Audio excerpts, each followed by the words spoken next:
I'd really love to talk to your student, if that's okay. Mm-hmm. Yeah, can you tell us your name? Ricardo Gallegos.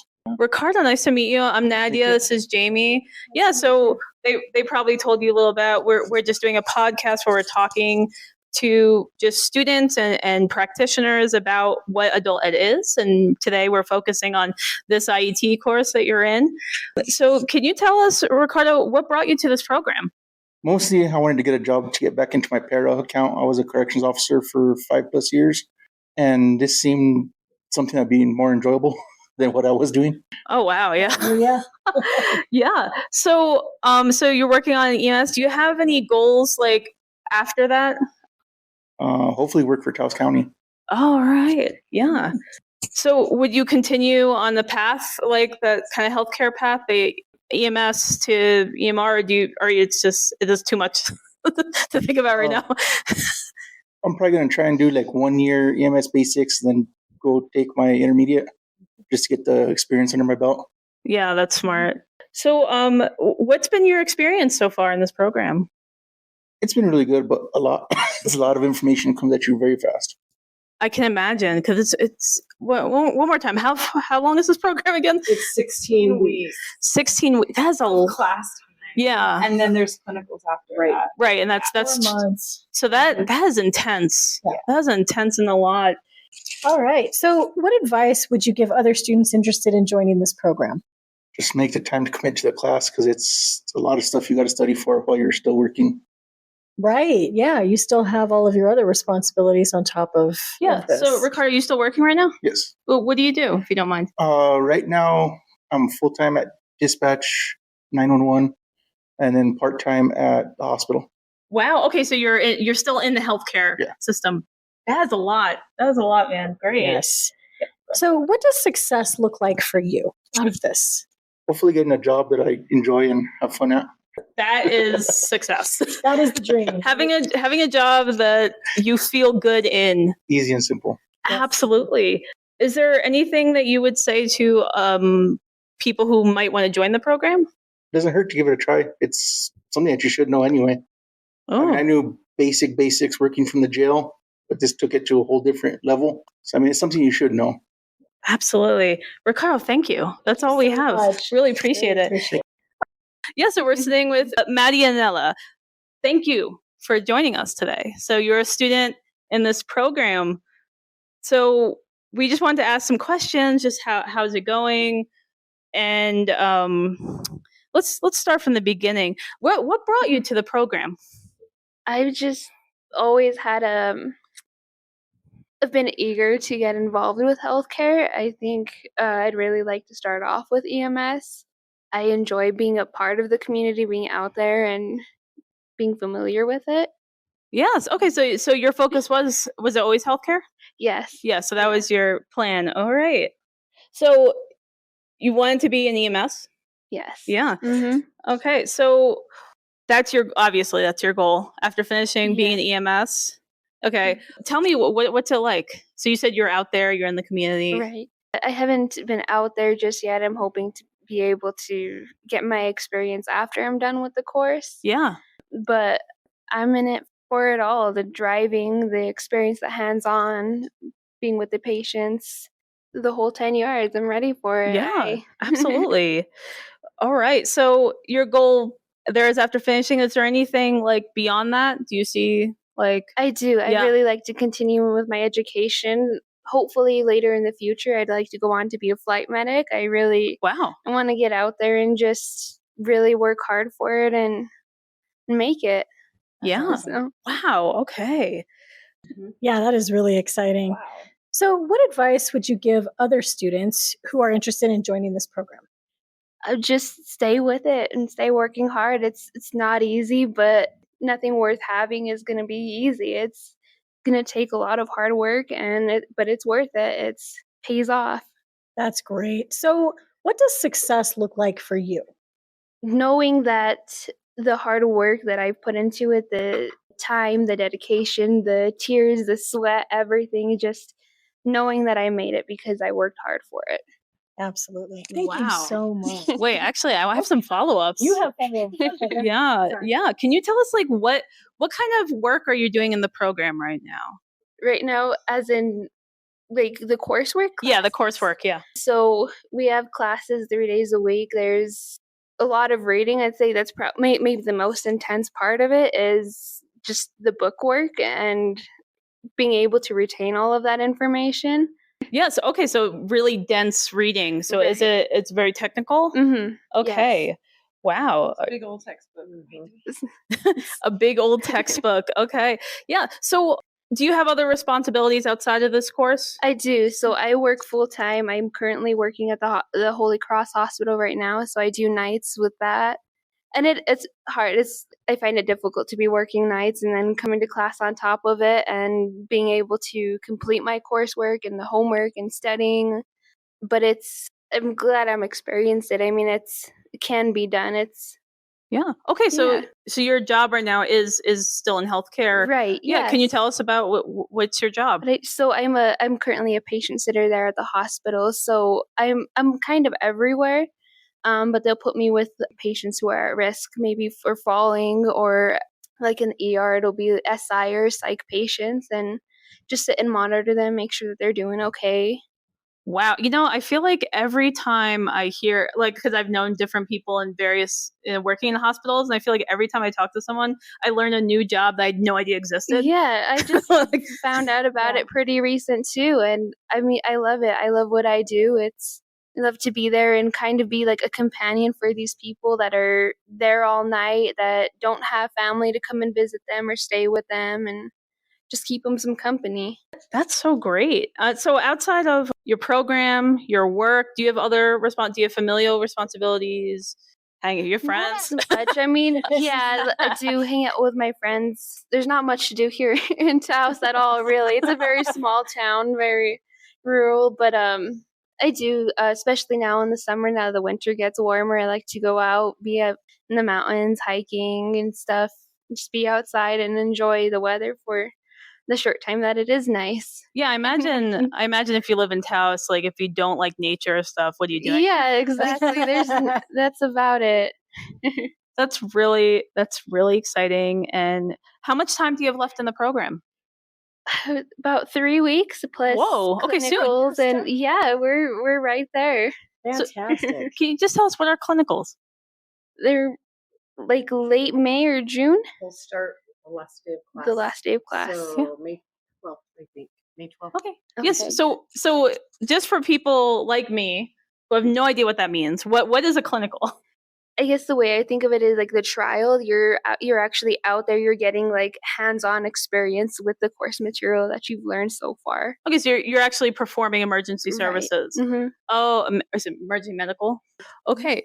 Jamie, do you have any last thoughts? I'm just curious, how many hours of clinicals do you have to complete? Be 24. So we have a 12-hour shift on the ambulance and then another 12-hour shift in the ER. Wow. Oh, okay. So Moment of truth. Mhm. Right there. Yeah. so it's 2 12-hour shifts? Mhm. Wow, that's a lot. That is a lot. And sorry, Marianne, you said it was the last day of class. They They start their clinical shifts. We'll do our rotation because they'll all have to go to an ambulance and an ER for those 12-hour shifts by themselves. So they're literally going with the crews or working with the ER staff. Wow. It's very exciting. Yeah. That is awesome. Thank you so much. Yeah, Yes, that was thank great. You so much, Maria. Mm-hmm.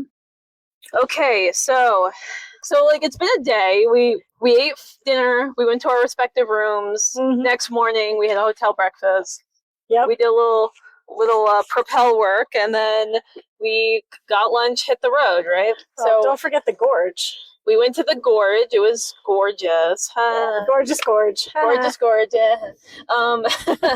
Yeah, we had lunch. Very good pizza, and we're on the road right now. We're in Espanola, so let's just backtrack. Let's just go to like refresh our memory. So last night, we interviewed Nina and Marianne about their class that they co-teach. Mm-hmm. We talked to 2 students, and then we observed the class for like 2.5 hours. It was. Something like Yeah, that. it was about 2.5 hours. Yeah. It was late. I was late. So that's why we did not record last night. That was not happening. No way. Not no way, not No, but we got to absorb the class and just sit down, just take a look at what they do. And so, Jamie, what were your observations? So first, there were several observations. First, the two teachers teach very well. Nina and Marianne have really great chemistry. It's very clear that they knew what the class was supposed to look like. They worked together seamlessly. I also observed that there was such a high level of interaction during the class. This was a long class, like we mentioned. We were there, observing from about 5:30 to 8, and the whole time the students were engaged and participating. So, I think that you mentioned this earlier, definitely. There were a lot of TBR principles at play, a lot of brain-based learning going on, or brain-based learning principles being employed. So it was really great to see that level of interaction and participation, to be able to see them work out a scenario and at the same time practice their high school equivalency academic skills. So very contextualized in what they were doing, very applicable to the real world, and just very, very interesting. The content, all of it was relevant and very interesting. So I think those were my top takeaways. Yeah. So just what you said, it was very engaging, and there was a lot of a variety of teaching methodology. Mm-hmm. And sometimes for the same content, other times just switching it up. It was not a boring class. At all. At all. Yeah. There was no kind of downturn. There wasn't. The energy in the room was pretty consistent. Yes. From the students and the teachers. So I do want to talk about the scenario, because I thought that was fascinating.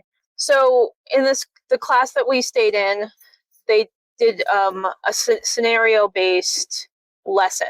So all the students left the room. We didn't know what was going on. No idea. we were lost, so they all left the room. The teachers set up the scenario, and which included 2 stuffed animal cats, very cute, kind of realistic looking, pretty realistic looking. Yeah. And Marianne set up a slideshow on a projector. So she gave 2 of the students this medical bag before they left the room, and said they were going to be the EMSs. So the scenario was that 2 of the students, there was about 8, I would say. There might have been 10 altogether. Okay, so 10 students. So 2 students were the EMSs that were arriving to a scene, right? So they even had a student that isn't a part of their program volunteer and be the victim that they, or the person that needs medical attention. Right. I don't know if you call it a victim. I don't know. I feel like there's a lot of terminology we learned just sitting in the class. Absolutely. My brain was buzzing after that class. So all the students left. They set up the scene. The volunteer came and sat down, and they gave him general directions of how to act. The whole scenario was typed out. We took a picture of just one of the pages. I wasn't sure if we're allowed to share that or not, but I took it for my own edification. So the teachers were very well prepared for this. And so the students came in. The 2 students were practicing the content that they learned. So it was how do you assess the situation first? Talking to the people on the scene. And there was even a point in the scenario that I noticed in writing was if the students don't acknowledge that the 2 cats were in the room, right, the 2 stuffed cats, then one of the cats attacks them, because their point was they're supposed to assess the scene for danger. Yes. So the teacher actually picked up one of the stuffed cats and attacked one of the EMS students. It was entertaining. It was very entertaining. Yeah. And as they were doing the scenario, if anything they forgot, the teacher, Marianne, I keep saying teacher, I'm sorry. Marianne would mention just be sure to assess this. Make sure you're taking note of that. The rest of the students were observing the scenario as well as filling out a report, a preliminary report. Yeah, so they were observing. Marianne was giving basically direction, lecture. So it was like an interactive lecture almost. It was. Yeah. Yeah. So they did that. Marianne on the slideshow was showing pictures of what they were supposed to see on the victim, which are various cat scratch. So it turns out that's what the scenario was, which the students didn't know what they were walking into, and we had no clue either. So the scenario was a young man was attacked by a cat, his house cat, and his mother was on the scene and telling the EMSs where to go, right? Like, my son's hurt, he's over here. And she was going through the slideshow showing all these pictures. And it turned out that was a real scenario that Marianne experienced, and her son was attacked by one of their cats, and the cat was in a state of distress. Yes. So it just freaked out. And yeah, so the students had to document like where they see the lacerations, and then also note what they did. Meanwhile, Nina was taking notes on the board. So it wasn't like a quiz or anything. It really was, they're correcting themselves in the moment. Like, Right. there wasn't like your right or wrong answer necessarily. It's like you correct yourself. Yeah. I thought that was really like a really great best practice. And Nina was clarifying on the board for like, you arrived on the scene at this time, it takes this long to get there. So making sure that they were filling out the parts of the form that they needed to. And she had it on the board so they can, go back and fix it. So the scenario ends, and the students are given extra time to complete filling out their reports. Then they were given time to give feedback to each other's forms. Right. And I thought that was like a really great principle, that there was multicolor Post-its all over the desks. So the desks were in kind of a horseshoe shape. So the students all had these different Post-its, and they would give feedback on the Post-it, so not directly on their reports. And they would trade off on colors. So if you get a paper that has, say, a blue Post-it, the next person that gets it will use a yellow one, so and the teachers could see from, the other side of the room who needed more feedback. The minimum was 2. And I thought that was a great practice. Very simple. Yeah. And the students were also, this was definitely an instructional routine because they didn't need any direction in that. It seemed like they were used to this. So that was definitely an instructional routine, which, again, another best practice, having routines. Yes.